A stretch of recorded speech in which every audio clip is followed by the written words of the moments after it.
Bagi teman-teman yang sedang mengerjakan tugas akhir, baik itu skripsi, tesis, disertasi, tentu tidak lepas dari uji ini. Nah, yang pertama ada uji validitas isi. Tentu teman-teman kita ketika membuat angket maupun tes, tentu pasti harus diuji validitas isinya. Nah, apa sih validitas isi?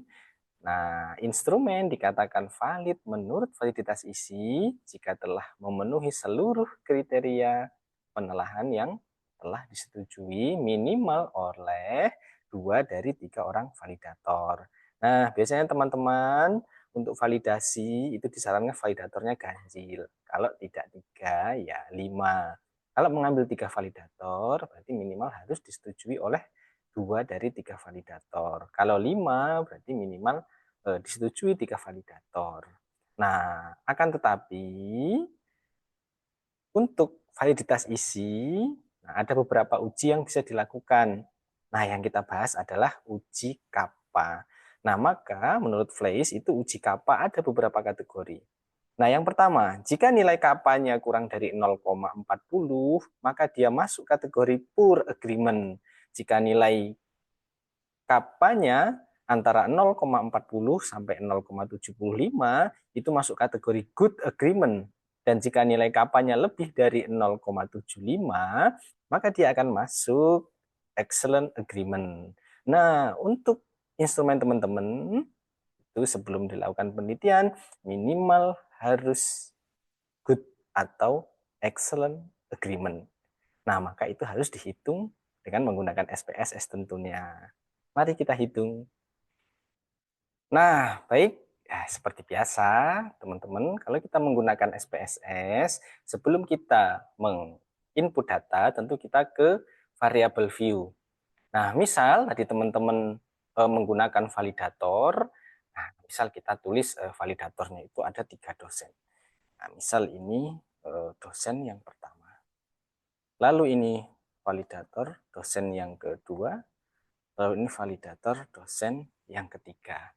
Nah, jadi teman-teman kalau validatornya 5, tentu itu ditulis dosennya itu sampai 5. Nah, setelah kita tulis di variable view, maka untuk input datanya kita langsung ke data view. Nah, misal teman-teman memberikan angket tadi ke validator dosen 1, 2, 3.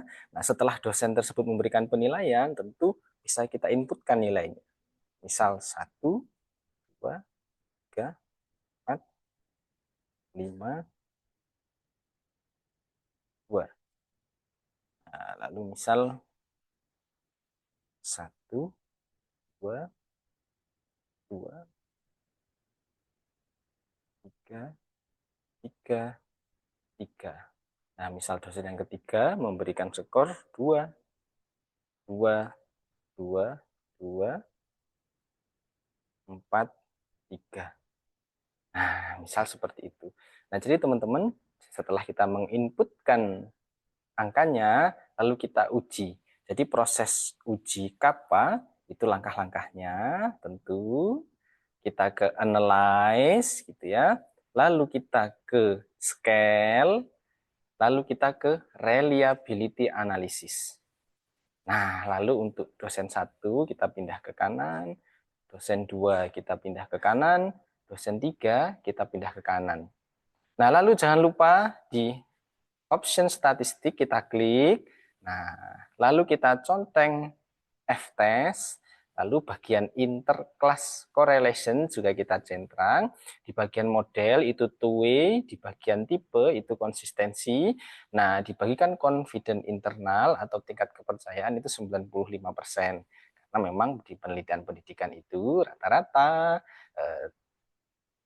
confident intervalnya di 95%.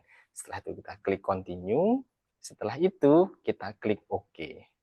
Nah, ini teman-teman, keluar hasilnya. Gitu ya. Nah, maka untuk hasil uji kappa yang kita lihat adalah hasil dari nilai Cronbach alpanya. Nah, jadi teman-teman lihat di bagian apa namanya? Di bagian tabel reliability statistik di bagian Cronbach alpha.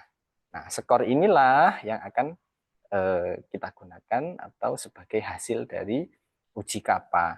Nah, di sini skor Cronbach alpanya itu 0,79.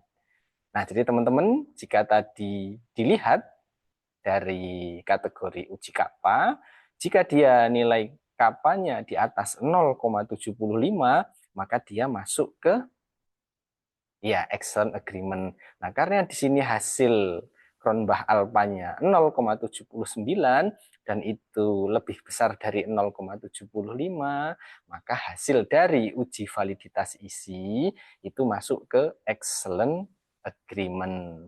Nah, jadi itu teman-teman untuk uji kappa yang digunakan untuk uji validitas isi. Selamat mencoba.